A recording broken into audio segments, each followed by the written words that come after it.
Hi, Krista. Hey!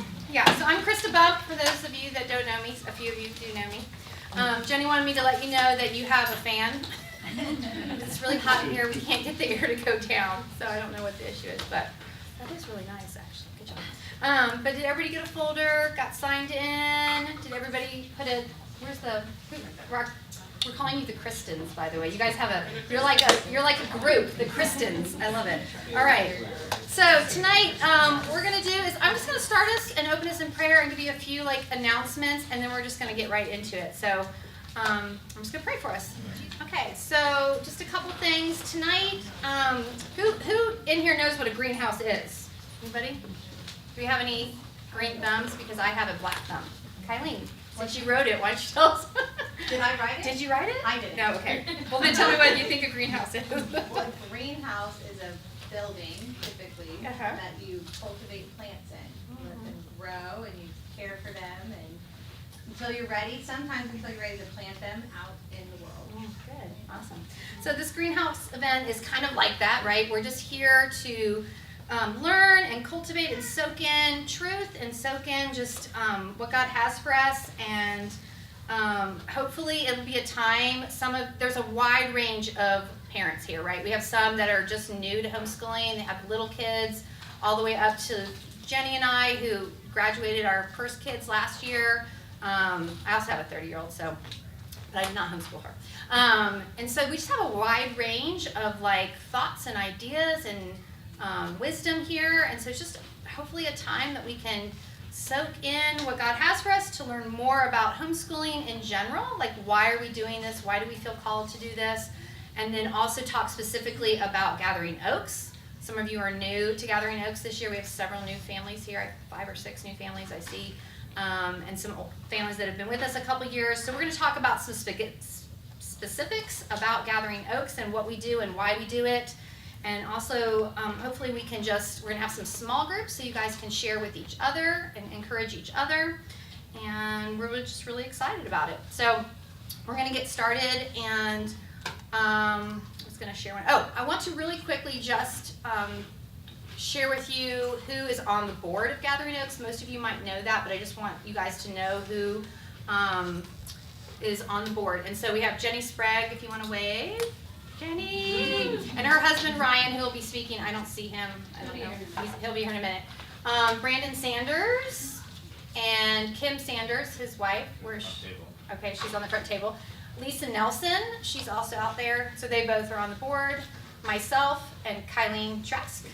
And then we have 2 board members that are not here. So there's 9 total of us that have been on the board since the beginning. We started this 2 years ago? 3 summers ago. So this is our 3rd year? Third summer. Third summer. Okay, wow. Okay, so this will be our 3rd year going into it. All right, I lost track of time. 2 members that are not here is Michelle Bryant. She's at a funeral this weekend, and then Amanda Bernath, who's with her dog giving birth to. We're going to pray only 8 puppies. They had 16 Great Dane puppies 2 summers ago. So we're going to pray for small numbers. All right, so we are going to do our door prizes now with our Kristens. So, I am going to introduce to you our first speaker of the night for our first session, the one and only Ryan Sprague. Yep. All right, y'all. We don't have a ton of time, and I'm going to go ahead and I'm of 2 minds, but I want to let you know what's going on in the life of me today. Craziness is happening, and a lot of time I was going to be devoted to this, getting this ready. I was with a friend, just ministering to a friend today in the middle of the day. And sometimes when you're in ministry, hey, I'm supposed to be writing a sermon. I'm supposed to be preparing a Bible study. No, I need to go be the hands and feet of Jesus for a minute. And so I did. And so this is going to be weird.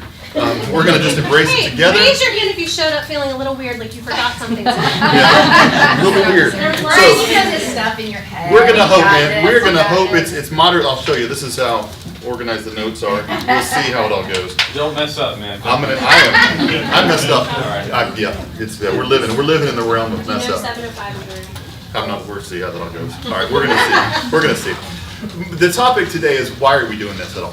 What is this homeschool thing, right? Other than the fact that we have children, why are we not putting our kids in the public school system? Why are we not choosing a private school focused on ballet or the arts? Or why are we not putting our kids in some sort of private school? This idea of homeschooling is hard. I under no delusions, as a guy who's been a part of a homeschooling family now for 20 years now, it's hard. You are making a sacrifice by making this choice. And entering into it, it's helpful to understand, why are we doing this? Because there's going to be plenty of times where you go through your experience together as parents, homeschooling kids, where you're going to ask the questions. Hey, it would be cool, our friends are taking that trip, and they're able to take that trip, because they got their kids in school, and so she has another job, and we have a second income, therefore we can go and do cool things. That'll pop up at some point, possibly. It'd be really nice if the house could be a little bit more straight. My friends, they panic every morning from 6 to 7 a.m., but then, they go and they have a nice coffee to themselves, then they go and do some Pilates, and they go back to the house and manage the house in a patient, timely, rhythmic way, done by lunchtime, go to a Bible study there at the church, have dinner started about 4, come home and everything's calm and collected. That is not what a homeschool house normally looks like, right? And so you'll have those conflicts. Jenny and I had them yesterday. Today, she sent me a text on the way, hey, just want to let you know what you're walking into. Everything is a mess. So everything's on the counter, everything. It just, that happens. And it creates stress. You'll be fighting, there'll be bickering, there'll be frustration, there'll be unmet expectations, there'll be disappointments, there'll be all the things. And so what in the world are we doing? Again, 20 years into it, got our first 2 kids in college, we got more coming up, and as recently as a year and a half ago, we're like, are we doing the right thing? Should we keep doing it? Going back to, why are we doing it at all? Why are we doing it at all? So again, my topic, what I'm talking about today, is just the why are we doing it at all. And I'm going to give a perspective, an angle, and we're going to try to lean into a metaphor. This is going to kick off a metaphor for the next 18 hours, 24 hours, how long we're together. Jenny was away on a mission trip, saw a movie, and while she was watching the movie, she caught bits and pieces, and it kind of lit something up in her, and it was born this topic today. And it is the movie Tangled. And using the movie Tangled, if you haven't seen it, it's Rapunzel, it's Disney, it's fun songs, and all that sort of stuff. But coming out of that movie, there's a couple images that we want to lean into. And the one I want to get into today is the one of the lanterns. And in that movie, if you're not familiar with it, there's these lanterns that get lit once a year. And Rapunzel sees them, and she's wondering what they're all about. And she wants to escape from her tower to go find these lanterns. And they become like a centerpiece. And the idea of light and lanterns is a big part, a big theme in that movie. And that's what we want to kind of lean into. So if you guys don't mind indulging us for this next period of time, we're going to try to use a metaphor to help us understand what it is that we're doing. Okay? So those of you guys that are new, by the way, how many people, I wasn't here for the get along. Is anybody entering homeschooling this year? Like this is first day, welcome to the club, ish. Okay, ish. All right, so there's some of y'all that, if you're like Jenny and I can speak, I know, for Kylene and Tim, and I think I can speak for Lisa and Drew. Like when you started this whole, hey, you look cute, let's go on a date. You weren't imagining yourself 15 years later sitting in a homeschool training thing, like homeschooling your kids, right? That wasn't what we were thinking. So we're in this new place. And as we're in that new place, again, all the questions begin to be there. So any of you guys, especially dads, this is also one of those things too, we wanted y'all here tonight because what ends up happening is it ends up being, we homeschool, right? What that means is, my wife homeschools, right? And so sometimes we don't know what's going on, and that doesn't always mean we're being lazy or passive. It's just they're in it. They're in the weeds all the time. And so again, our heart tonight is to get you aware of reminding you why we're doing this, so you guys are in lockstep. And so understanding this community better, so you understand why we're going to this place, this church. We'll talk about all of that stuff. But our hope is to draw husbands and wives closer together in this shared purpose, this shared vision, getting into talking about lanterns. So why lanterns? 1 Samuel 16:7 is the verse I want us to land on. And I'm using it primarily for the principle of the matter. And this is, if you don't recall, when David is being sought. Samuel is there with David's dad trying to find the next king. And they bring out the big brothers, and there's Saul, right? He's a big, strong, impressive-looking, handsome man. And Samuel says there, God says to Samuel, he's not my God. Don't be impressed with his height or his stature. I've rejected him. Man looks at the outward appearance. God looks at the heart. And what I wanted to latch onto there is that idea that man looks at the outward appearance. That's a description of us. Like that wasn't a you should or you shouldn't. It's just true. We look at the outward appearances. It's a part of just kind of how we're made. We notice someone's height. We notice hair color. We notice skin color. We notice the clothes you're wearing. We notice if people generally fit in, or we notice the person who doesn't fit in. We hear, we see, we perceive with our senses, and therefore that's our natural way, our natural bent, our inclination. Right, wrong, or indifferent, that's just kind of how we are. We look at the outward appearances. And God is telling Samuel, be aware of that, but understand that's not how I operate. So our job, I think, is to try to discipline ourselves to not operate that way. To not allow ourselves to view our kids based on the outward appearances. To view their peer group on the outward appearances. To view what we're doing based on outward appearances. We've got to do something. We've got to willfully change our point of view. Willfully change our means of perceiving. Maybe deafen our senses to be able to be more keenly in tune with this heart thing. And we're going to explore some of those words, but I want to get into the lantern. So what I hear happen, I'm out of order, so that's okay. So one of the things I want us to warn against, before I get into the illustration, is I got a little 3 C's. For my Baptists in the room, here's your alliteration. So the things that we want to avoid, right? When we're looking at our kids. These are some words I think that we can fall prey to and we can do. One of them is comparison. Okay, so compare. We don't want to compare. We don't want to look at these outward appearances and compare our kid, especially to his sibling. That's the thing. One of the things you'll hear is comparing our kids to the other kids. Right? What are they doing versus what are my kids doing? We compare. That's a snare, it's a trap, it's a ditch you might fall into. Another one you might fall into is the idea of condemning. This is one I'm guilty of a lot. I see something in my kid I'm dissatisfied with, and a spirit of condemnation will come out of it. Like we know, the Bible teaches us that that's not how we should operate, it's not what God sees, but I will. Like, you're never going to. Why do you always? You know, that's a tough one for me. Because I want things to be comfortable. I want things to be peaceful. I want you to be told once and get it, and like always do it the right way, like I do, right? That's what I want to happen. And so we want to avoid that spirit of condemnation. And lastly, pardon me, forcing an alliteration, but hey, we also want to avoid crowing. Anybody use ever that word? The idea of to be speaking in a gloating manner, to crow, like crowing about your success. So again, I needed a 3rd C, and it fits. One of the other things that we will do is we will kind of get proud of our kids. Like, and to the point of it's unintentionally, maybe intentionally, comparing. Like, look at how great my kid is doing. And we might do that within our own household. So-and-so is fantastic. Look at how well Allison is doing. And then Elaine is over here hearing about the ways we're crowing about Allison, and Elaine is internalizing maybe, hey, I'm not there. She's now comparing herself to her sister. So we want to avoid those things, right? And these are all outward appearance things. And again, why are we homeschooling? One of the things we want to avoid is that. Why? Is it a particular issue for us? Because you're with your kids all the time. When you have the teacher over here writing the letter home saying, I don't like what's happening with the kid, your paternal, maternal instinct will come alongside your kid. You're going to listen to the teacher. You want to know what she has to say about the matter. But your position, your posture, is going to be beside, ready to defend. I'm on your team. When you are the teacher / administrator / headmaster / guidance counselor / coach, when you are all the things, you are both the corrector and the other thing. It's easy to be on that other side. And it's hard for them sometimes to perceive, I have this confidant, I have this friend, this person has my back, because you're the ones oftentimes pointing, correcting, teaching. And so I'm afraid this comparison, this condemning, this crowing, we might be even more susceptible to it than others because of the position we're in with our kids. And that may not be true. I mean, I could also have as many blind spots as anybody else because my kid's out there. I never see the craziness he's doing over there at the public school. All I do is see him hit his home runs and come home and tell me, yes, sir. And I feel like I get the best kid in the world. I mean, it's not exclusively, but for me, I perceive that in our home, that because we're always together, always with the ones doing everything, some of these things can ride up. So, what does that have to do? Well, somebody call Jackson. Will you find Jackson for me? His computer turned off and I'm going to need it. So this is a lantern, okay?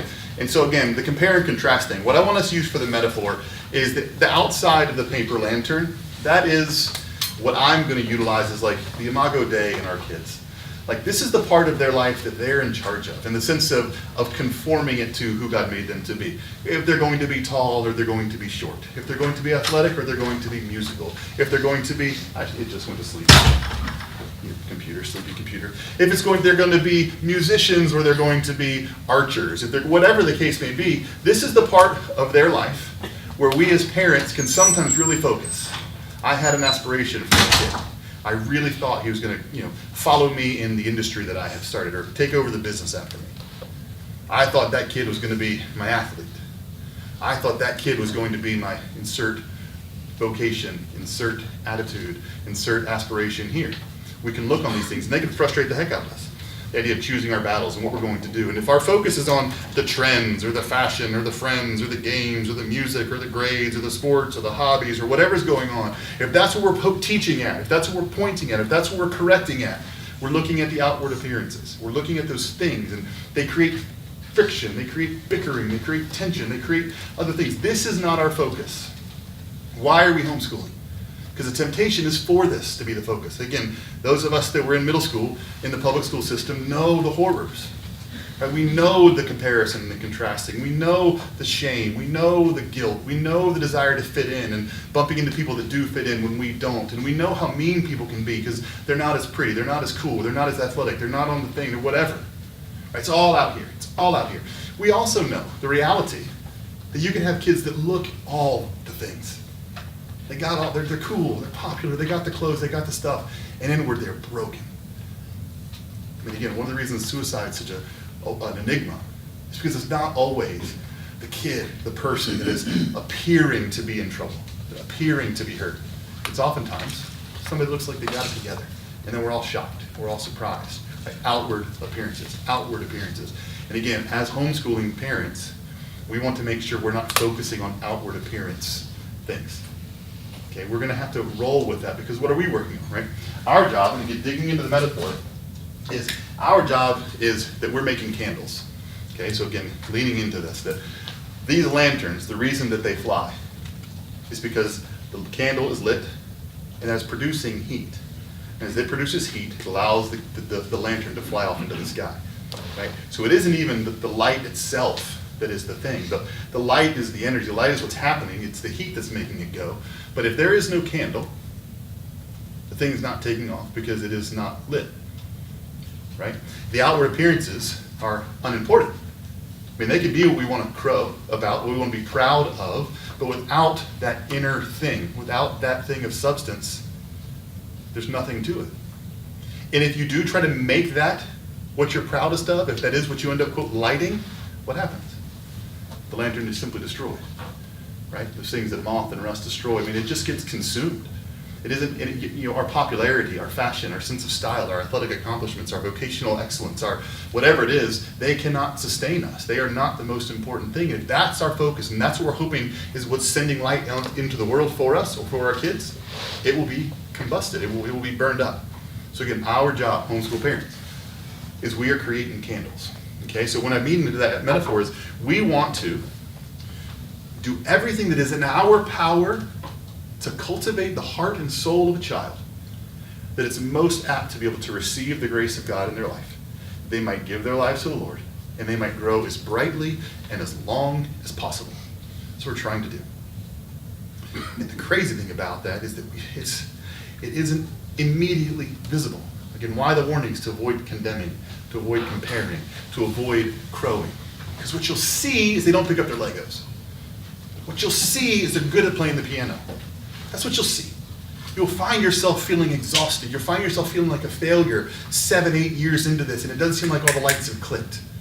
That one of your friends who you do your study group with or who's part of Gathering Oaks, their kid is Bible memory master 3 years in a row, man. They got that thing. They love the Lord because they memorized the heck out of that Bible. Right? Your kid yells at you every time you want to try to get him to do that. The temptation is to compare, and we assume the memorizing kid is walking with the Lord, and we assume the frustrated kid is just on their way to prodigal land. But inside their heart, that may not be the reality. We've got to fight against that. We're talking about learning. Right? Kids learn all kinds of different ways, all kinds of different paces, all kinds of different methods. But in that seeing the outside, it's hard. So sometimes when we see the outside of other kids, the outside of other families from their Facebook posts and from their pictures, and we look at how great that looks over there, And then we look at our counter, dishes in the sink, and lunch is still on the counter from the day before, and all that's there. And we look and we feel condemned, we feel shame, we feel embarrassed, we feel like we're not good enough. We're seeing outward appearance. And again, 4 years into it, you're wondering, what am I doing? Am I effective? Am I successful? My question to you is, again, what's on the outside is not what's important. How does the candle look? Man looks at the outward appearances, God looks at heart. So as you're teaching geometry, as you're drawing maps from memory in Tanzania, as you're considering Latin, as you're doing cooking classes, as you're walking alongside your kids, you're trying to do your best to fight against the natural bent to see the outward and to prayerfully, willfully try to see what's inside. In the small group, we're going to kind of wrestle those questions together, like how you go about doing that. But the goal is that you create, and you're working to create a candle, and what we can't control what God does. All we can do is do our best to prepare the child so that grace were to come. They would be able to respond to it, and we would see the light of Christ now burning in them. Right? That's the goal. For as long as possible, as brightly as possible. That if this candle were inside of a lantern, we might be able to see it grow. Right? And when Jenny saw that, and when we see this, we're going to watch this video clip here in a second, and I'm hoping the imagery works, is that you're seeing the candle's light. And I want to set the scene here as we kind of wrap this thing up. Oh, by the way, you want to avoid condemning, you want to avoid comparing, you want to avoid crowing. The C that we want is to cultivate. I had a lot of fun digging into this word. 4 different definitions or applications of cultivate, and I just think they like progressively work for us. 1, preparing soil to receive a plant, a seed. Yeah. If you want to talk about like what is homeschooling, what is parenting, years 1, 2, 3, 4, 5, 6, 7, we are preparing that soil to receive the truth. All of it is a means to that end. Science and math, arithmetic, Bible memorization. We're doing whatever we have control over to prepare the soil to receive the truth. Number 2, cultivate is to foster growth. You're plucking weeds, you're turning the soil, you're giving it water. Whatever needs to happen to help that thing grow, cultivate. Still, the same word. Preparing to receive a plant, fostering growth. This next one, to further encourage. I love that. Again, we're encouraging our kids. A lot of times we need to encourage one another. I'm sure Jenny asked the question. You're going to go through this journey for the next 18, 20, 25, 26 years, however long it takes. You're going to go through these moments of discouragement, heartbreak, and frustration. You're going to need each other. And then our kids, why can't I? I'm so frustrated with. I wish I could, but I'm not. Whatever. Foster encouragement. This last one. To help people make friends with. I love that. That if we want to help our kids make friends with the Lord, cultivate a relationship. So you're preparing them to receive the word of truth. You're preparing them to receive that seed. You are doing what you can to cultivate that soul, to foster growth. Then you are trying to further encourage so that they might become friends with, develop a relationship with the Lord. Cultivate. This is the goal. Making candles is about cultivating. So when you see this scene, it's going to start, and pardon me for going deep in this imagery, I don't want to. When you see the beginning of the scene, you're going to see the father walk out with his wife.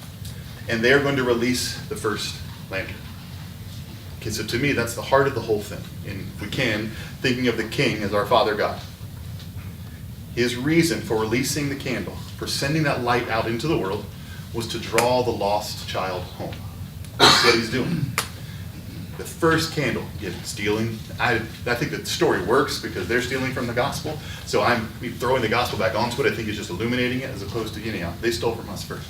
But the king sending that first lantern, to me, is an image of the Son of God. This is God coming, the first light coming into the world. Its point, again, is to draw people to the Father. Jesus is here to draw people to him. And then as you watch the scene pan out, you'll see that light by itself for like a second, 2 seconds.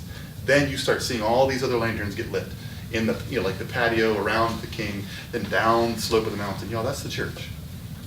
What we're supposed to do is we're supposed to be looking to see what God is doing. And we're supposed to be doing it the same. When we see Jesus bringing his light into the world, that's what we're called to do, right? We're not supposed to put it under a bushel. No. We're supposed to let our light shine. Thank you, old church people. But you see that. And to me, it's very powerful when you see all these lights come on. And it's all the people doing the same thing the Father's doing. All those lights are going into the sky. Why? To draw the lost back to the Father. That they might see the light and come back to him. And then the scene continues to zoom out, and you go and you see Rapunzel. And this whole movie is her angst, her frustration. What are these lights about? And what you'll see is she finally looks up and she sees the lights up close. And then she's going to turn and she's going to say, Flynn Rider. And what he's got in his hands is he has 2 lanterns. He gives one to her, gives one to himself, and what does she do? She also puts the light up into the sky, right? So she immediately, like once she realizes what it's all about, she then begins to participate with everyone else, relieving her light out into the world, that the lost might come home. This is our job. As homeschooling parents, a part of that, and it's going to get you all in your feels, is we're imagining graduation. We're imagining our kids going off to school. We're seeing that light go out into the world. It's very easy to begin to view that in your 4-year-old. It's very easy to begin to wonder about that in your 6th grader who's still struggling to figure it out. Don't let this thing that we're aspiring for, a brilliant, long-burning light going out into the world to draw the lost back to the Father, cloud your ability to be present with your kid right then, right there, when they're 4, when they're 7, when they're 16. Right, we're homeschooling our kids to prepare that candle, that it might do that. But we got to be careful not to let the hope for that make us condemn or be short-tempered or be ill-tempered with our kids. So anyhow, as you watch this, watch that. Watch the Father sending out the Son. Watch them respond to it. And then we'll break into our small groups and dig into the metaphor a little further.